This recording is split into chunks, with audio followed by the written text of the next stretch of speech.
guys, welcome back to another week of Mortgage Matters in Minutes. I'm Brent Rasmussen, owner of Mortgage Specialist, and today we're going to talk about recasting and what does recasting do for you and what really is a recast. In simple, it's not a refinance. I think what I can explain to most clients is when they hear the word they hear the word refinance, and it's not. It's similar to what a refinance does for you, which is save you money per month, but it's not exactly the same. So let's talk about what recasting is, first of all. Recasting is basically taking a large sum of money and applying it towards your principal to lower your payment. That's all it does. And you can do that usually one time throughout the life of your loan, only on a conventional loan. So this applies to conventional loans only. And what it does is it recalculates or recasts your payment. So let's talk about a quick example. Let's say you have a $300,000 home, and for whatever reason, you have $200,000 that you want to apply towards that loan.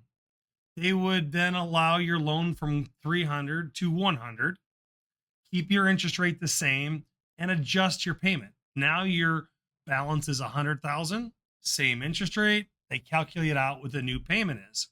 So what's nice about recasting is it's much cheaper than refinancing.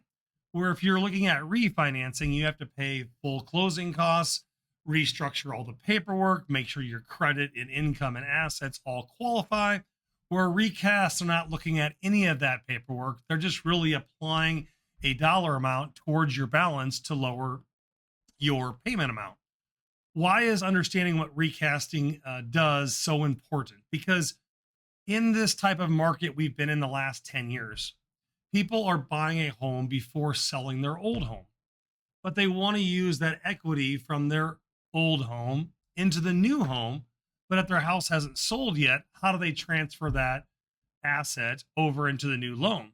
And that's what we usually advise clients to do, is looking at recasting the loan. So after they purchase the new house, after they sell the old house, you take that dollar amount and you apply it down after closing to lower that payment. So in the short run, you might have a couple months of a higher payment with a higher loan size.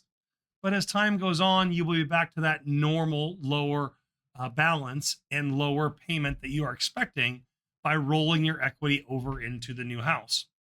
We also see people recast because maybe they gained an inheritance. Maybe someone in their family or their direct spouse passed away and received life insurance. And now they have a large dollar amount and it's just that person left to make the mortgage payment. We see that happen a lot during a divorce situation as well too, where in order to keep that property, we want the loan balance to get down lower to what's affordable into your monthly budget. And by applying that extra balance down, can do so. Because, for example, maybe you're still at a 2% or 3% interest rate. You don't want to refinance to lower your balance, take a higher interest rate. You just want to reapply the principal and lower that balance to get that payment quite a bit lower in regards to it. I can tell you most of the time recasting gets used when you're buying a new home. People want to talk a lot about bridge loans, and we've talked a lot about bridge loans in the past, explaining the complications with adding a bridge loan in there, but also not as many qualify for a bridge loan as they do a recast. With the recast, the only kind of consideration or possible negativity is, do you qualify for both payments, the new house payment and the old house payment, to make sure you qualify for the new loan in regards to the situation as well too.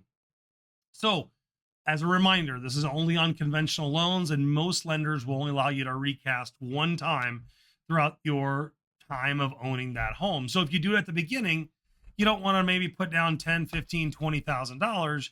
You might want to wait till you have that $50, $100, $200,000 to apply on there as well. Because the goal, obviously, as always, is to get the cheapest payment into our monthly budget, while a recast costs very little money. Usually $100 to $300 is the range that lenders will charge.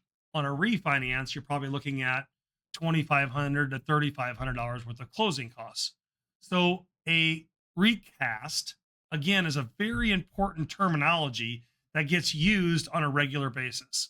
And again, we see this happen a lot when people are looking at moving up because the seller will not accept what's called a contingency offer.